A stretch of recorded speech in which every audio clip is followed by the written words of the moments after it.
मालवणमध्ये जे सांगितलं, माझ्याच मतदारसंघामध्ये 2 धरणं पूर्ण झालेली आहेत, अजिबात नाही, एकही धरण पूर्ण झालेलं नाही. 3 पैकी जिओग्राफिकल सर्वेच्या नावाखाली लाखो रुपये काढले जात आहेत. जिओग्राफिकल सर्वे होतोय का तिकडे? अध्यक्ष महोदय, मी प्रश्नावर येतो, पण साहेब हे सांगितल्याशिवाय प्रश्न विचारताच येणार नाही. या धरणाला सुरुवात झाली 1996 साली. तेव्हा त्या धरणाची किंमत होती 4,05,00,000. आज आपण 2025 मध्ये आहोत. आज त्या धरणाची किंमत 34 कोटीच्या वर गेलेली आहे. कोकणामध्ये धरणांची कामं आणि त्याचं स्टेटस, अध्यक्ष महोदय किंवा मंत्री महोदय, मला काही वेगळं सांगायला नको.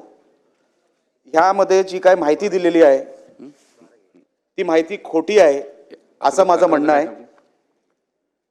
आज तिकडे जे काही काम 80% पूर्ण झालंय असं काय सांगितलं गेलं, आणि उत्तरामध्ये आपण उत्तर जे मला दिलं त्या उत्तरामध्ये अध्यक्ष महोदय असं सांगण्यात आलंय की 80% काम पूर्ण झालेलं आहे. आज आपण 30व्या वर्षात आहोत साहेब. 30व्या वर्षामध्ये धरणाचं काम फक्त 80% पूर्ण झालेलं आहे. अध्यक्ष महोदय, त्याची कॉस्ट 4 कोटीपासून आता 34 कोटीवर गेलेलं आहे. तरी उत्तरामध्ये असं आलंय की सदर कामाबाबत चौकशी करण्याचा प्रश्नच उद्भवत नाही. मग आम्ही काय प्रश्न विचारायचे आहेत अध्यक्ष महोदय? एवढ्या मोठ्या कालावधीमध्ये 30 वर्ष, आणि कारण काय दिली आहे? भूसंपादनाची. भूसंपादन झालं कधी? 2005 ला. पैसे किती मिळाले? 71 लाख रुपये. त्याच्यानंतर कारण दिले जीएसटीचं. जीएसटी लागू कधी झाला? आता काही वर्षांपूर्वी. 30 वर्षापूर्वी जीएसटीचा काय संबंध होता? अध्यक्ष महोदय, हे जे काय उत्तर आहे, या उत्तरावर आम्ही प्रश्न काय विचारायचा हा माझ्यासमोर आता प्रश्न तयार झालेला आहे.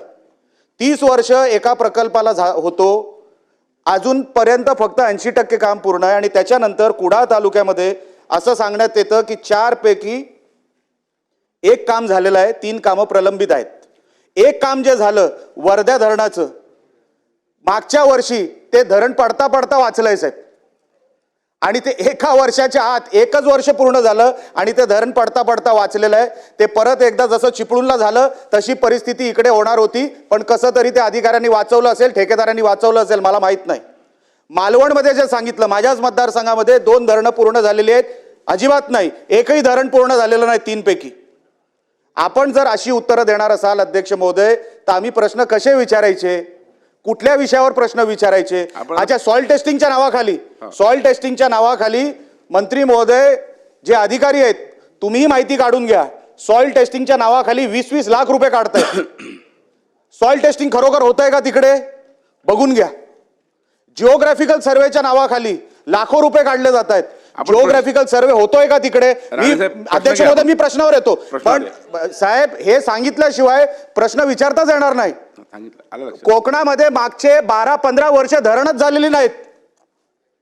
4 पैकी जे काही 4 धरणं मोठी आहेत, मग मध्यम आणि लघुची धरणं आहेत, धरणच झालेली नाहीयेत. पैसे कुठे चाललेत? सॉइल टेस्टिंगच्या नावाखाली पैसे काढले जात आहेत, जिओग्राफिकल सर्वेच्या नावाखाली पैसे काढले जात आहेत, पैसे कुठे चाललेत? धरणांची कामं तर होत नाहीये. हा जो काही कॉन्ट्रॅक्टर आहे, ह्यांनी 4 दिवसापूर्वी आता तिकडे दगडी टाकायला सुरुवात केली परत, जेव्हा त्याला कळलं की या विषयावर माझी लक्षवेधी आहे, आणि अधिकाऱ्यांना सांगितलं मी या वर्षाच्या आत मी काम पूर्ण करतो. ह्याच्यात कारणं काय दिली आहेत की लोकांचा विरोध. साहेब 2005 मध्ये लोकांचा विरोध पण नव्हता. भूसंपादन झालेलं आहे. अजूनपर्यंत भूसंपादनाचं कारण मला सांगण्यात येत आहे. माझा प्रश्न मंत्री महोदय, अध्यक्ष महोदय, माझा असा आहे की जर तुम्ही सांगितलंय की ह्याच्यामध्ये प्रश्नच उद्भवत नाही, तर मी प्रश्न काय विचारायचा? मी फक्त तुम्हाला शुभेच्छा देऊ शकतो आणि आमच्या कोकणावर असा अन्याय का करताय एवढाच फक्त प्रश्न विचारू शकतो. एकही धरण झालेलं नाही साहेब, एकही धरण पूर्ण नाही. आम्ही 28 वर्ष थांबलोय. 28 ते 30 वर्ष एकही धरण पूर्ण नाही. बाजूला निकम साहेब आहेत, तेही त्यांनाही बोलायला संधी द्या, तेही सांगतील एकही धरण आमच्या कोकणामध्ये पूर्ण का होत नाही, एवढं मंत्री महोदयाने आम्हाला उत्तर द्यावं.